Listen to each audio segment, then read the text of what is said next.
David, thank you for joining me. As I mentioned earlier, the Prime Minister announced a gun buyback scheme today in the wake of Bondi. Is that the answer? Do you support it? Well, no, it's not the answer. This is a desperate diversion. I mean, he's announced a buyback when no state has actually announced any changes to any gun laws whatsoever. In fact, the New South Wales Premier hasn't even provided any legislation to the opposition in New South Wales. And in Queensland, the Premier here is in no hurry. In fact, he's saying that the sensible reform is the gun register, not about any changes to licences. Licences aren't the problem.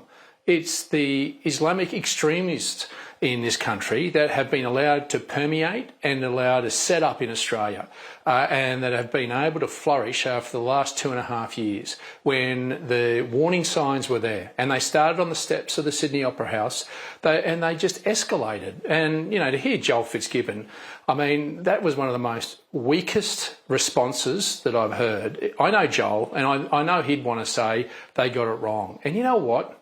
It would take more courage and it would give more respect to the Prime Minister today if he just said sorry. They got it wrong. They let the ideology get in the road of tackling what has become a shift in our society that needs to be shifted back. We need to look ourselves in the eye and say our society has denigrated to a point that we need serious leadership. And there is anger and there is frustration, not just in Bondi, but in Western Queensland. I've never seen the fear in the people that I represent's eyes, apart from the 9/11 events, than what I saw on Monday morning. And they feel helpless because they feel leaderless. And what they want is to be able to look to somebody and say, we want to do something. We want to pour our hearts out to these people, to the Jewish community and the people in Bondi. But there's no one to help us. We should be in Canberra now. All of us, we should be in Canberra now, passing legislation and saying to the Australian people, we will bring them together.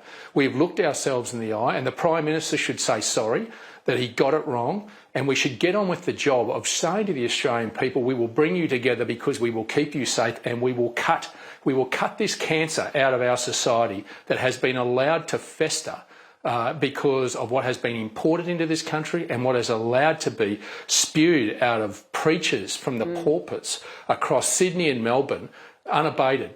And the warning signs were there, and I don't know how this Prime Minister cannot stand up and say sorry. And for the Labor Party, please just bring us together, for God's sakes. Well, I agree. I mean, the Prime Minister today was asked about radical Islam and he diverts to perversion of Islam and to guns, to blaming, you know, the far right. Even the sovereign citizens were brought up today.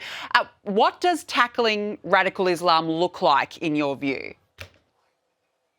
Well, there's two parts to this, and one comes from the report that they're already sitting on and been sitting on for 6 months from Gillian Siegel, their special envoy. Recommendation 9 said that there needs to be greater scrutiny and screening of people that we bring into this country for not only anti-Semitism but also for extremist views. That could have been done already, but we should also, from those warning signs that we saw on the steps of the Sydney Opera House, we need to say to those people that want to use forums across our country to try and promote hate and promote violence, that there is a consequence. In society, you need a deterrent and consequence. And even Anthony Albanese and Burke said that these preachers have just gone underneath the law. They've always worked just around it. Well, you change the law when you see that things are changing on the streets of your cities, and you lower the bar.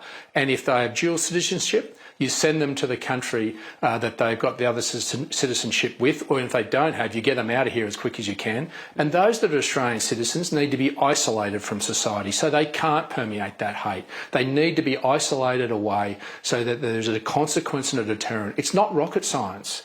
No. And when the warning signs were there for over 2 years, this is why people are angry. They're frustrated and they want to pour out love and hope, but they got no one to look up to because this Prime Minister has done 3/5 of bugger all. Look, I agree with you. And the warnings have also been coming from Israel pretty strongly overnight. The Israeli Prime Minister Benjamin Netanyahu spoke exclusively with my colleague Shari Markson. Here was his warning. Have a listen. There was a battle raging in the world between the forces of modernity and moderation and the forces who want to take us back to the early Middle Ages. That's what these people are about. Now, they hate Israel. Let me tell you, they hate Jews. Let me tell you, they also hate Australia. They burn our flag, but they'll burn your flag, and they'll burn you.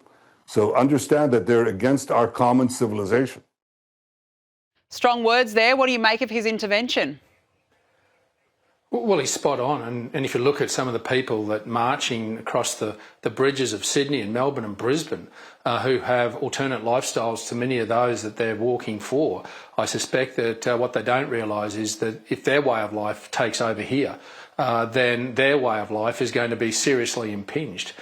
This is, I don't know what could have been a bigger wake-up call when a synagogue was firebombed, that this was a threat and that we were under attack in this country. But to culminate in Australians being slaughtered, Jewish Australians being targeted, that is just the biggest signal anyone can say that we are in a war against those that would do harm to our way of life. And if we are not vigilant, not only will we not be safe, but we will be handing over society to the next generation that has diminished. And we've been fortunate, and we are the current custodians of a society that was functional. But over the last 2.5 years, it's become dysfunctional, and it's our responsibility. And as legislators, I've been given the privileged position to go to Parliament and preserve that. And that's where I should be now. And that's where Anthony Albanese should be now, changing the way of this country so that we're handing over a society that isn't dysfunctional, and we're facing up to the real threats that our country is facing. That's leadership, and that's what's missing. Yeah, otherwise it's all talk, no action. And that's what we've seen for more than 2 years now. And that's the problem. David Littleproud, appreciate you joining me. Thank you so much for your time.